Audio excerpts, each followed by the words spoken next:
সমাজে কিছু মানুষ আছে যে স্বার্থের জন্য আপনাকে ব্যবহার করবে, তারপর স্বার্থ শেষ হয়ে গেলে আপনাকে ছুঁড়ে ফেলবে। আর কিছু মানুষ আছে যে তারা নিঃস্বার্থভাবে আপনাকে ভালোবাসবে। যারা আপনাকে নিঃস্বার্থভাবে ভালোবাসবে, আপনার পাশে থাকবে, তাদেরকে আপনি কখনো ভুলবেন না। আপনিও চেষ্টা করবেন তাদের পাশে থাকার, তাদের সুখে দুঃখে তাদের সুপরামর্শ দেওয়ার। হ্যালো এভরিওয়ান, আসসালামু আলাইকুম। আমি বিডি ব্লগার স্বপ্না বলছি, চট্টগ্রাম থেকে, কাছে দূরে, দেশ এবং দেশের বাইরে থেকে, যে যেখান থেকে আমার এই ব্লগটি দেখছেন। আশা করি আল্লাহর অশেষ রহমতে আপনারা সবাই ভালো আছেন। আলহামদুলিল্লাহ, আমরা সবাই ভালো আছি।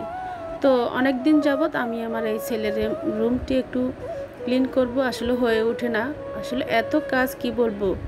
তো আজকে ভাবলাম যে একেবারে আমি আমার ছেলের রুমটি ডিপ ক্লিন করে নেব। তো যেই কথা সেই কাজ। তো বিছানার চাদরটা কিন্তু ময়লা হয়নি, সেই জন্য সুন্দর করে একটু ঝেড়ে নিয়েছি। আর ভালোভাবে আমি কিন্তু অফ ক্যামেরাতে পুরো রুম সুন্দর করে ক্লিন করে নিয়েছি। তো যাই হোক, আজকে কিন্তু আমার ব্লগে যা যা থাকছে, এই যে আমার যে স্টিলের যে র্যাক আছে বা ক্যাবিনেট বলেন, যে যাই বলেন না কেন, এটা যেহেতু রান্নাঘর আমার ছোট, সেই জন্য কিন্তু আমি এখানেই রাখি। তো আসলে এই যে এই উপরে যে জিনিসগুলো রাখি, অনেক ময়লা হয়েছে। ভাবলাম যে আজকে একটু পরিষ্কার করে নিই, যেহেতু হাতে সময় পেয়েছি। আর উপরে যে কাপড়টা ছিল সেটা উঠিয়ে, যে এই রেক্সিনটা আমার আগে ঘরে ছিল, তো ভাবলাম যে উপরে দিয়ে দিই। রেক্সিন বিছালে কি হয়, আপনি যে কোনো ভেজা ন্যাকড়া দিয়ে ইজিলি আপনি এটাকে পরিষ্কার করতে পারবেন। আর কাপড় থাকলে বারবার ওঠা কেমন জানি লাগে।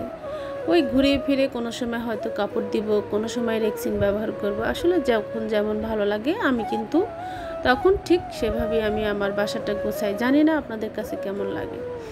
ভিডিওর এই পর্যায়ে এসে আপনাদের কাছে রিকোয়েস্ট, যদি আমার ব্লগের কোনো অংশ যদি ভালো লেগে যায়, তাহলে প্লিজ চ্যানেলটি সাবস্ক্রাইব করে আমার পাশে থাকবেন। আর এই কাজটি যারা করে দিয়েছেন তাদেরকে জানাই অসংখ্য ধন্যবাদ। যারা নতুন আছেন, অবশ্যই আমার চ্যানেলটি সাবস্ক্রাইব করে দিবেন। আর পুরাতন বন্ধুদের জানাই আমার মন থেকে অনেক অনেক ভালোবাসা। ফেসবুক পেজ কি আছে, অবশ্যই ফলো দিয়ে দিবেন, আমিও ফলো করব ইনশাল্লাহ। তো যাই হোক, এখন আমি কথায় কথায় কিন্তু আমি আমার সংসারের সমস্ত কাজ আমি গুছিয়ে নিলাম। এই যে ভালোভাবে একটি ভেজা ন্যাকড়া দিয়ে মুছে, তারপরে যে দেখেন সুন্দর মতো ডাইনিং টেবিলে যে নাস্তাগুলো আমরা সবসময় খাই চার সাথে টাত ব্যবহার করতে হয়, সেগুলাই কিন্তু আমি রেখেছি একেবারে সহজ, যাতে আমার কাছে হয় সেজন্য রাখা। তো যাই হোক, এখন আমি রান্না করব। এই যে আজকে একটু তেহারি রান্না করব, কারণ আমার কাছে সরিষার তেল দিয়ে তেহারি রান্নাটা ভীষণ মজা লাগে। তেহারি রান্নাটা বরাবর সরিষার তেলের মধ্যে হয়, বেশি করে পেঁয়াজ কুচি দিলাম। আর এই যে মাংসের যে মশলাটা আছে, দারচিনি, এলাচি, মাংসের মধ্যে যে মশলাগুলো লাগে সেগুলো দিয়েছি। আর এখানে যে আদা রসুন বাটা দিয়ে দিলাম। আর একটু যে আমার যে সবসময় ব্যবহার করে যে মশলাটা, ওটা অল্প পরিমাণে দিয়েছি জাস্ট ফ্লেভারের জন্য। আর এখানে যে কিছু আমি অল্প কিছু মরিচ গুঁড়া, হলুদ গুঁড়া, ধনিয়া, জিরা গুঁড়া অল্প অল্প দিয়েছি, এটা আমার নিজে থেকে দিলাম। আর একটু মাংসের মশলা বিরিয়ানি মশলা দিয়েছি, এটাও কিন্তু ফ্লেভারের জন্যই দিয়েছি। তো দিয়ে ভালোভাবে আমি এটাকে নেড়ে নিব। তো সবশেষে একটু হালকা পানি দিয়ে আমি কষানোর পর তারপর আমি যে চালগুলো দিয়ে দিব, ভালোভাবে কষিয়ে নিয়ে দিলে ভালো সুন্দর একটি ফ্লেভার আসে। মশলাটা যদি কাঁচা থাকে তাহলে যে কোনো রান্না বা রেসিপি আসলে ভালো লাগে না। আর এটার মধ্যে হালকা একটু চিনি দিব, এটা স্বাদ বাড়ানোর জন্য। যারা পছন্দ করেন না তারা না চাইলেও চলবে, আমি যেহেতু পছন্দ করি, আমার মনে হয় চিনিটা দিলে যে কোনো রেসিপি আমার কাছে ভালো লাগে। যাই হোক, তো ভালোভাবে আমি চালটা ভেজে নেওয়া হলে তারপর গরম পানি অ্যাড করে দিব।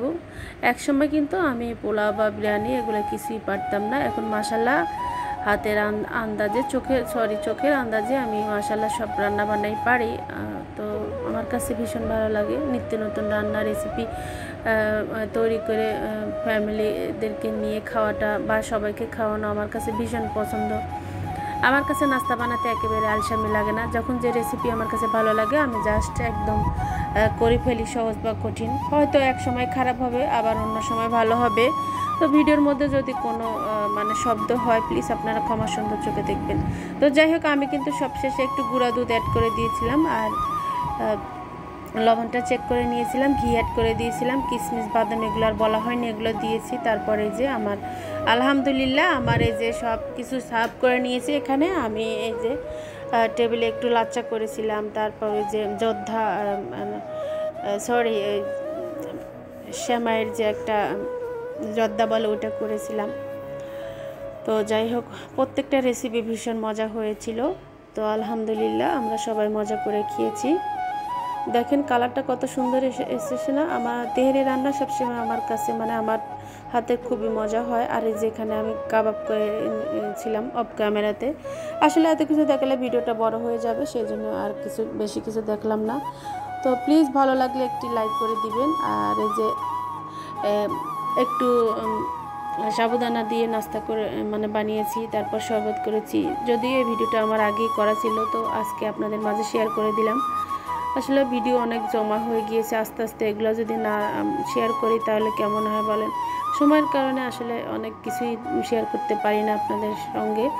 জানি না আমার ব্লগগুলো আপনাদের কেমন লাগে, ভালো লাগা মন্দ লাগা বা কেমন ভিডিও আপনাদের কাছে ভালো লাগবে, চাইলে কিন্তু কমেন্ট করতে পারেন। আমার প্রিয় প্রিয় আপুদের এত সুন্দর সুন্দর কমেন্ট, মানে কি বলবো, আপনাদের এত সুন্দর সুন্দর কমেন্ট দেখে আমি আরেকটি কন্টেন্ট বানাতে মানে উৎসাহ পাই বা ভীষণ ভালো লাগে। এটা ছিল বিকেলবেলা একটু নাস্তা বানিয়েছিলাম, সেটাই আপনাদের সঙ্গে শেয়ার করে দিলাম। এই নাস্তাটি ভীষণ মজা হয়েছিল, প্রত্যেকটা রেসিপি মাশাআল্লাহ আলহামদুলিল্লাহ।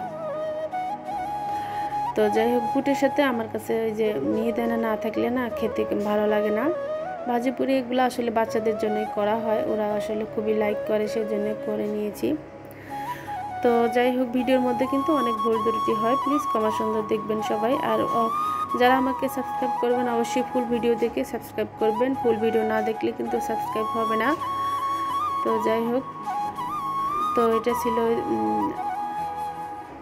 তো এখন আমি ভিডিও শেষ পর্যায়ে চলে এসেছি। আমি যে বিচে গিয়েছিলাম কি শপিং করেছি সেটা একটু শেয়ার করে দিই। তো শপিং দেখতে তো আমার প্রিয় প্রিয় আপুরা সবাই খুব লাইক করে, আমিও খুবই পছন্দ করি শপিং ভিডিও দেখতে। যাই হোক, যে মা মেয়ের জন্য দুটো চুলের মানে হেয়ার ব্যান্ডের মতো নিয়েছি। এটা হচ্ছে বৈশাখীর জন্য নেওয়া। তো এগুলো না দেখতে আমার কাছে খুবই ভালো লাগছিল, সিম্পল ফুলের মধ্যে, তো নিয়ে নিয়েছি। আর দুটো ঝুমকা এত ভালো লাগছিল কি বলবো, সিম্পলের মধ্যে খুব গর্জিয়াস ছিল, অনেক কালার ছিল। আসলে এই কালারটাই আমার কাছে ভালো লেগেছে, সেই জন্য আমি নিয়ে নিয়েছি। আরও ছিল, ভাবলাম যে কেন নিলাম না। আমি বলে আম্মু আমার জন্য নেওনি কেন, মেয়ে তো মেয়েই, মানে ওর মতো থাকে। বললাম তুমি থাকো না, কারণ কাছে ছিলে না, সেই জন্য তুমি দূরে দূরে থাকো কেন। এই জিনিসগুলো আমি কিন্তু পারচেস করে নিয়েছি। আমি আসলে মানে ওকে পরবর্তীতে বলেছিলাম তোমার কিছু লাগবে কিনা, তো ব্রেসলেট নিয়েছি। আর এই যে মাশাআল্লাহ দেখেন, এই যে এই ল্যাম্প, মানে কি বলবো, এটাকে ল্যাম্পই বলে, ঘর, ছোট্ট ঘর, কিউট, এক দেখাতেই আমার ভীষণ ভালো লেগেছে, এত ভালো লেগেছে। ভিতরে না লাইট আছে, এটাকে আপনি শোপিস হিসেবে ব্যবহার করতে পারবেন। এরকম ঘর তো কি বলবো, মানে আগে যে দেখতাম ঘরগুলা ভীষণ ভালো লাগতো, তো সেই জন্য আমি নিয়েছি। এই ঘরটা দেখলে আমার আগেকার কথা মনে হয়, সেই জন্য নিলাম। আর এই যে চুড়ি কিন্তু আমি খুব ভীষণ লাইক করি, চুড়ি ঝিনুকের জিনিস এসব আমার খুবই ভালো লাগে। কালারফুল চুড়ি তো আমার অনেক ভালো লাগে, তো নিয়ে নিয়েছি আমি। এই চুড়িগুলো না ক্যামেরাতে কেমন জানি লাগছে, বাস্তবে কিন্তু খুবই সুন্দর, খুবই কালারফুল, বিভিন্ন কালার। এই চুড়িগুলোও কিন্তু কালারফুল। আমি এগুলো নিয়েছি কারণ আমি যেন 3 পিস বা শাড়ির সাথে এই চুড়িগুলো ব্যবহার করতে পারি, সেই জন্য নিয়েছি। প্রত্যেকটা চুড়ির মধ্যে বিভিন্ন রকমের কালার ছিল, এত সুন্দর, মানে ক্যামেরাতে ভালো লাগছে না, রিয়েল কিন্তু খুবই সুন্দর। আমি 2 জোড়া মানে 2 ডজন করে নিয়েছি 2 হাতের জন্য, আর ওই বাকি চুড়িটা 1 ডজনে নিয়েছি। তো কেমন হয়েছে আমার আজকের শপিং এবং আজকের ভিডিও, প্লিজ কমেন্ট করতে কিন্তু ভুলবেন না। অবশ্যই কমেন্ট করবেন, লাইক দিতে কিন্তু ভুলবেন না। আমার কাছে তো ভীষণ ভালো লাগছে, কারণ এই নিজের পছন্দের জিনিস যখন মানে নিজে কেনাকাটা করি ভীষণ ভালো লাগে। আর এই সেটটি নিয়েছি আমার জন্য, এটা আমার বর আমাকে পছন্দ করে দিয়েছে। কেমন হয়েছে আপুরা কমেন্ট করেও কিন্তু। আমি অপেক্ষায় থাকবো। কথা বলতে বলতে ভিডিও শেষ পর্যায়ে চলে এসেছি। সবার সুস্বাস্থ্য কামনা করে আমি এখানে রাখবো। সবাই ভালো থাকবেন, সুস্থ থাকবেন। দেখা হবে, কথা হবে নেক্সট কোনো ভিডিওতে। ততক্ষণ পর্যন্ত সবার জন্য রইল অনেক অনেক দোয়া। আজকের মতো এ পর্যন্ত। আল্লাহ হাফেজ। Thank you for my watching video. Tata.